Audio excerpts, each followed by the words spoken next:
when we a few weeks ago on the radio program were discussing one of the leaks, but ahead of the defence review, it was this Dad's Army, this kind of home guard idea, which is this concept of people basically volunteering to go and protect critical infrastructure and electricity substations and the cables that come ashore, make sure that they are all safe. And I was sitting there going, who in their right mind is going to do that? They are young people, particularly, to completely take JFK and screw his speech somewhat. They are sitting around going, what on earth can my country do for me? Because I absolutely feel like doing precisely nothing for my country.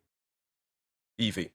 Callum, you put that far better than I possibly could. Sorry. But that kind of wider disillusionment I think the young people have with the UK as a whole and society as a whole, I think is like, it's so fundamental that they don't want to go out and fight. There's also underneath that like a fundamental discomfort with defence. And we did some focus groups recently, and I was overwhelmed by the level of opposition from young people to defence spending. They didn't want to spend money abroad. It didn't seem important to them. They didn't think it was protecting them. And from their point of view, it was causing, significant harm all across the world. They were much more supportive of things like development.